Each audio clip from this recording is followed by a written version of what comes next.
Allez, bonjour et bienvenue à toutes donc, dans cette nouvelle session de l'expérience fertilité consciente. Donc on est au jour numéro 2 aujourd'hui. Donc hier nous avons beaucoup parlé du parcours PMA en lui-même, le protocole vraiment en lui-même, les différentes étapes, les différentes techniques, tout ce qui va être... aussi les résultats, les chiffres, vraiment on a détaillé tout ça hier et aujourd'hui on va rentrer dans un sujet un peu plus invisible, un peu plus méconnu, qui est donc l'importance des énergies et des émotions dans le protocole PMA. Donc moi je suis Marion Massacrier, pour celles qui ne me connaissent pas encore. J'ai une formation d'ostéopathe en 5 ans, je sors d'une école agréée par le ministère de la Santé et je me suis spécialisée depuis maintenant 3 ans dans la santé féminine en général, tout ce qui est troubles gynécologiques et aussi et surtout troubles de la fertilité, parce que c'est vraiment ce domaine qui me passionne le plus, c'est là que je m'éclate le plus, c'est là que je prends le plus de plaisir. Donc je mets en place petit à petit plein de choses, plein d'outils dédiés à la fertilité, dédiés aux troubles gynéco.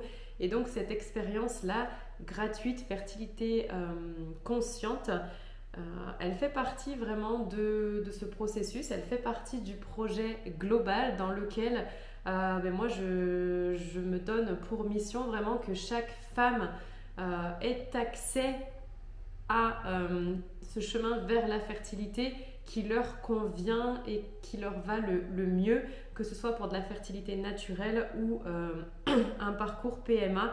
Chaque femme en fait a le droit de se sentir bien sur le chemin qu'elle aura choisi. Voilà. Donc aujourd'hui, nous allons parler des plans énergétiques et émotionnels en lien avec la fertilité et le protocole PMA. Parce que évidemment ce protocole PMA, lui, il est vraiment centré sur le corps, d'accord? On va essayer d'optimiser au maximum le fonctionnement du corps, le fonctionnement des hormones, le fonctionnement du système gynéco. Donc c'est très carré, c'est très axé aussi sur le physique, sur le matériel, sur ce qui est palpable, le dur. Sauf que d'après 90% des femmes que j'ai rencontrées et qui se trouvent en parcours PMA, le protocole ne fait pas tout, et bien loin de là, il est même vraiment perturbé, entravé même si j'ose dire, par tout ce qui va être vécu par les femmes lors du protocole.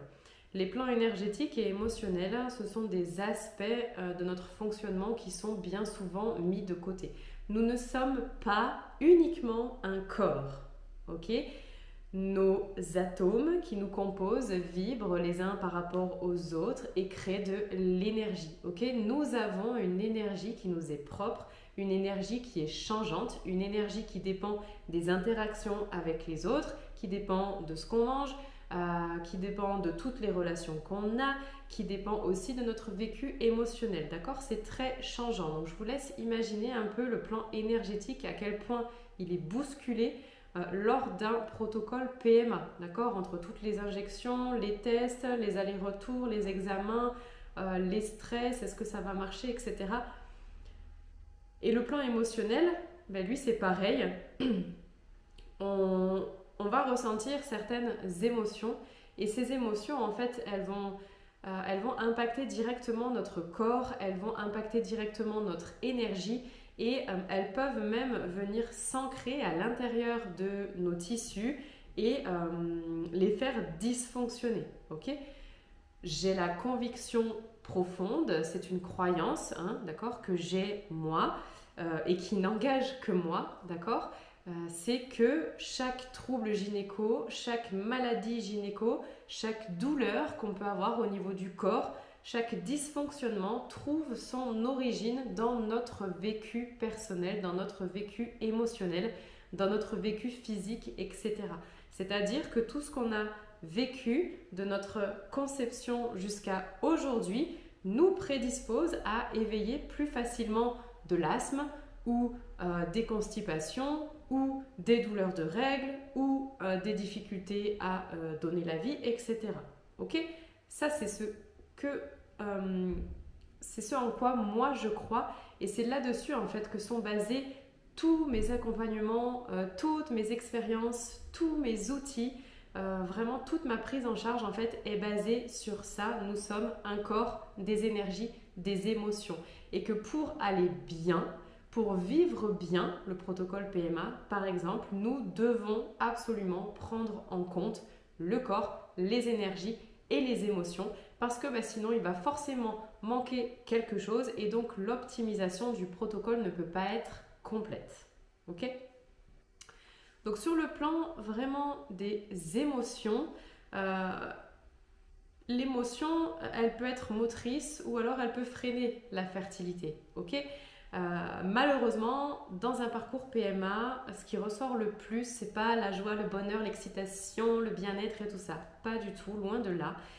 Les femmes qui sont en parcours PMA, et en tout cas que moi je connais, elles sont stressées, elles sont anxieuses, elles sont impatientes, elles peuvent ressentir en alternance de la colère, de la tristesse, de la culpabilité aussi. Il y a très souvent cette peur derrière d'échouer, et si ça ne marche jamais, qu'est-ce qu'on fait? Ok? Il y a une fatigue mentale aussi qui se met en place, qui est due le plus souvent aux attentes des examens, aux attentes des résultats, aux attentes du bon fonctionnement des traitements, ou au contraire les reports dont on parlait hier, les imprévus qui font que le protocole s'arrête là alors que tout allait bien il y a 2 jours. Il y a vraiment une fatigue mentale qui s'installe, et il y a un gros sentiment de solitude aussi. Alors pour moi, cette solitude, elle est réelle et en même temps irréelle. Elle est réelle dans le sens où il n'y a pas grand monde autour de toi qui comprend ce que tu vis dans le parcours PMA. Ce qui fait que déjà les gens ne savent pas comment te soutenir. Toi, les gens très souvent te gavent parce qu'ils se permettent des choses, des réflexions et tout ça totalement déplacées. Donc tu vas avoir tendance quand même malgré toi à te renfermer sur toi-même et à rester seul pour éviter en fait tous ces trucs dont tu n'as pas besoin. Et la solitude, elle est aussi émotionnelle, justement parce que il y a très peu de personnes qui peuvent comprendre ce que tu vis, ce que tu ressens, et qui sont donc aptes à te soutenir pleinement. Et puis il y a cette sensation aussi souvent de ne pas être normal, de ne pas être capable, de ne pas savoir, faire un enfant. Et du coup, toutes ces émotions qui sont ressenties aux différentes étapes du protocole PMA, elles vont avoir un impact direct sur ton corps, sur ton fonctionnement. On le sait aujourd'hui que le stress va entraîner une surproduction et une production en continu de cortisol. Cortisol qui vient dérégler directement l'axe hypothalamo-hypophysaire qui produit nos hormones et qui gère notre cycle. Okay? Donc un excès de stress va entraîner un trouble du cycle. Et qui dit cycle perturbé dit fertilité perturbée, forcément. D'accord ? Le cortisol élevé vient perturber l'ovulation. Il vient perturber aussi l'implantation. D'accord ? Et il peut même perturber la qualité de tes ovocytes. Tout ce qui va être émotions refoulées, non digérées, comme je l'ai dit tout à l'heure, elles peuvent venir s'ancrer à l'intérieur du corps et créer une tension somatique. Donc on peut avoir un excès de colère qui vient s'incruster dans le foie. On peut avoir un excès de peur qui vient s'incruster dans les reins, etc., etc. Et on peut aussi retrouver des émotions qui s'incrustent dans ton utérus, dans tes ovaires, et qui donc forcément viennent créer des tensions sur ces tissus. Qui dit tension physique anatomique dit dysfonctionnement qui suit derrière. Okay ? Un utérus trop crispé qui va être bloqué dans une certaine position, c'est normal que l'implantation soit plus difficile, par exemple. Okay ? Et on va retrouver aussi certaines peurs qui sont inconscientes en général et puis qui sont transmises aussi d'une génération à l'autre parce qu'il y a des vécus dans la famille qui font que on peut avoir peur d'être maman, on peut avoir des traumatismes physiques et émotionnels en lien avec le système gynéco, qui font que tout est verrouillé à cet espace. Tout ça en fait peut venir compromettre la fertilité, et c'est pour ça que ça va être vraiment très important de l'inclure en fait dans le protocole PMA, parce que le protocole PMA, quoi qu'on en dise, c'est pas un parcours de santé, c'est pas un petit chemin sous les arbres avec un peu de soleil où tu sifflotes et tout roule. Ça devrait être comme ça, mais c'est pas le cas. Et mon but à moi, c'est de faire en sorte que ça devienne ça, que tu vives le protocole PMA comme un vrai chemin qui mène à la maternité, comme un autre chemin mènerait à la maternité, et que tu t'y sentes bien, parce que même si tu ne l'as pas choisi, même si c'est quelque chose qui est obligatoire parce que tu as de l'endométriose, parce que tu as le SOPK, ou que monsieur il a des problèmes et tout, si le protocole PMA est l'unique solution pour toi, en dehors de l'adoption, etc., fais en sorte que ce soit plaisant, que ce soit agréable, et que tu gardes à l'esprit ce que tu veux, en fait, ce désir vraiment de devenir maman. Et c'est ce que moi je veux permettre aux femmes grâce à la plateforme en ligne PMA Connect, mais j'en reparlerai après. Sur le plan plus énergétique, là pour le coup, il y a plusieurs choses qui rentrent en jeu. On a donc tous une vibration, comme je te l'ai dit, et cette vibration, elle peut être perturbée par tout ce qui nous entoure, par ce qu'on mange, par les médicaments qu'on prend, les relations qu'on a, etc. On peut avoir des blocages aussi énergétiques, notamment au niveau des centres énergétiques, les chakras. Moi, je travaille beaucoup avec les chakras. On peut avoir des blocages au niveau de ces centres énergétiques qui font que l'énergie n'est pas distribuée correctement. Si par exemple, je prends le chakra sacré, donc qui est le deuxième chakra, lui, il amène de l'énergie à l'utérus, il amène de l'énergie aux ovaires, à une partie du système urinaire, etc. Donc tu imagines bien que si ce chakra il est tout fermé, il n'y a pas d'énergie qui va être diffusée à ton système gynécologique. Donc là déjà, on peut avoir des perturbations du cycle et des perturbations de la fertilité.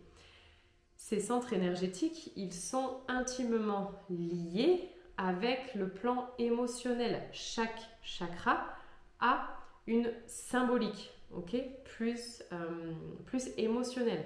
Le chakra racine, le premier, c'est le chakra de l'ancrage, de la sécurité, et c'est le chakra qui fait le lien aussi au corps. Donc vraiment, lui, il est hyper important parce que si toi, tu te sens en insécurité, si toi, tu ne te sens pas capable, si tu n'es pas bien dans ton corps et que ton corps te fait mal, etc., on va pouvoir retrouver des blocages au niveau de ce chakra racine.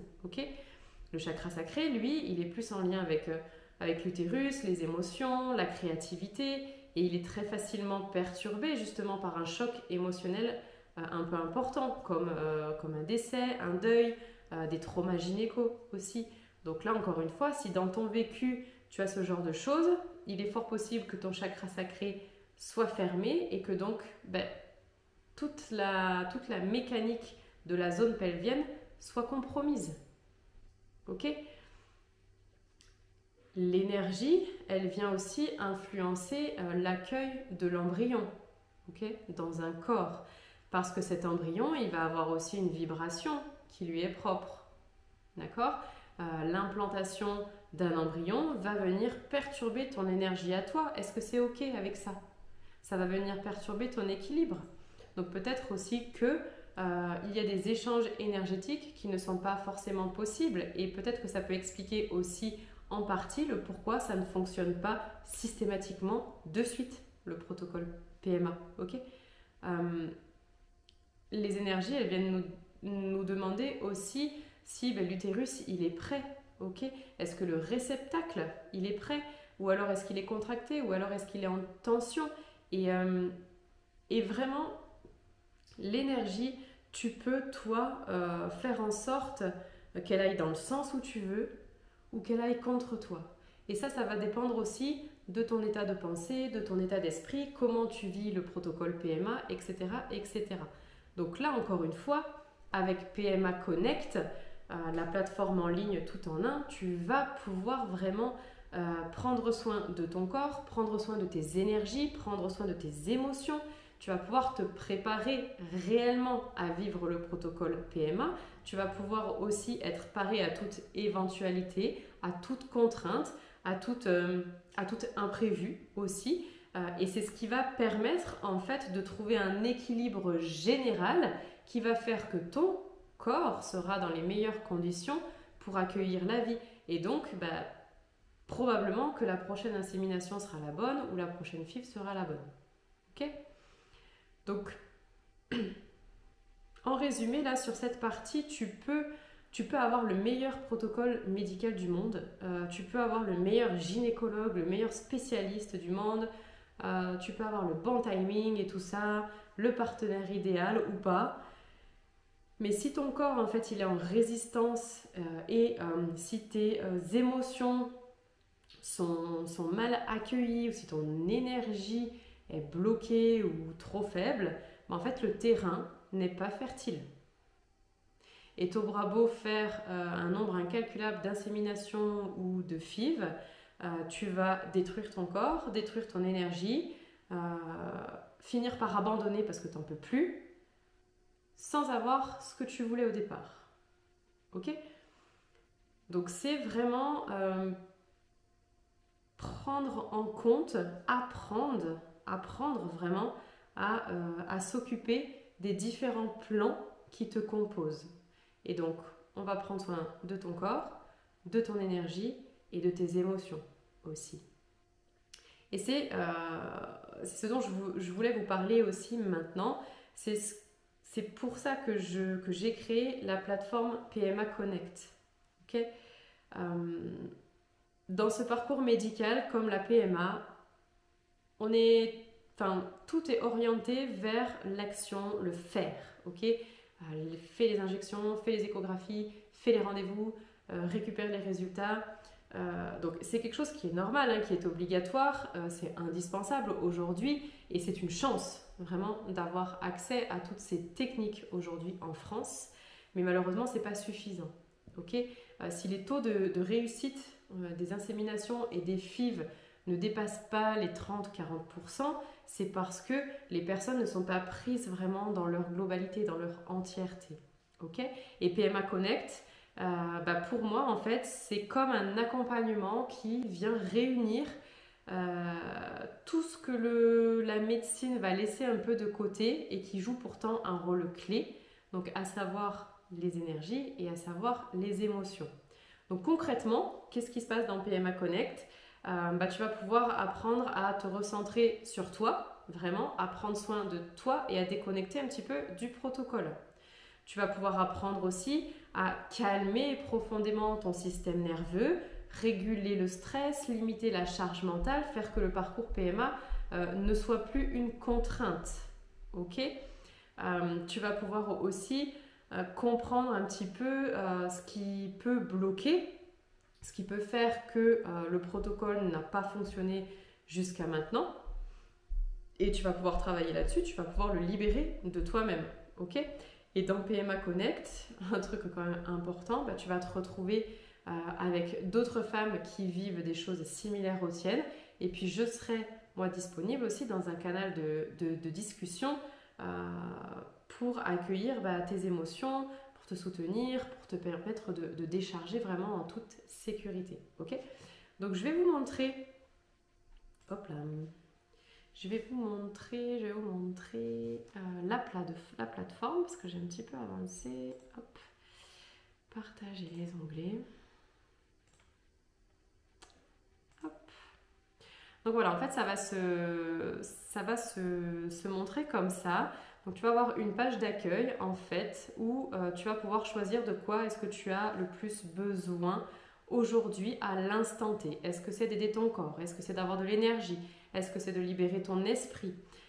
Tu vas avoir accès aussi à des protocoles vraiment ciblés et spécifiques pour préparer une insémination, préparer une ponction, préparer un transfert. Ok. J'ai inclus aussi un espèce de processus aussi pour apprendre à gérer l'après, notamment quand il y a fausse couche ou quand il y a absence d'implantation ou simplement quand le parcours s'arrête alors que tout allait bien. Okay. Il y aura un espace d'échange bien évidemment pour partager, pour décharger et aussi une rubrique pour reconnecter avec ton partenaire. Okay. Si le parcours PMA, en tout cas tu le fais à deux. Et donc ensuite, en fait, dans chacune des rubriques, tu vas avoir des outils vraiment spécifiques pour aider ton corps. Donc par exemple, pour aider ton corps, tu vas avoir comment installer une alimentation qui est fertile, entre guillemets. Tu vas avoir des exercices vraiment spécifiques pour garder de la mobilité, de la souplesse dans ton bassin, dans ton utérus, etc.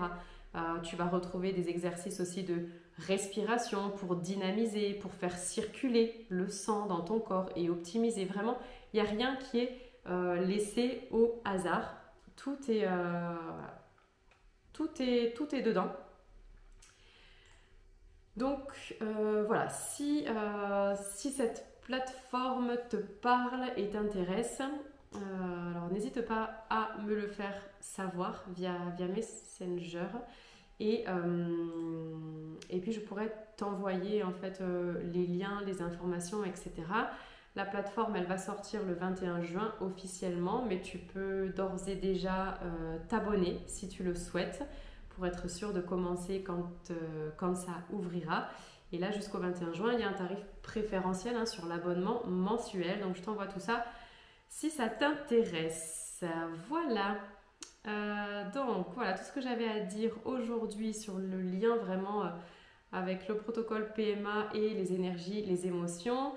Nathalie qui me dit que oui, tout ça, ça nous parle. Oui, les mémoires transgénérationnelles, complètement. Alors, c'est pas quelque chose que je pratique. Maintenant, c'est quelque chose dont j'ai conscience, j'ai beaucoup lu là-dessus et ça serait totalement à faire, un travail de libération des mémoires transgénérationnelles. Il faudrait même commencer par là, à la limite, pour se libérer déjà de tout ce qui ne nous appartient pas, tout ce qui appartient à nos ancêtres finalement et qu'on nous a transmis génétiquement et aussi tout ce que... je vais oser aller un peu plus loin, tout ce qui fait partie des vies antérieures qu'on a pu avoir.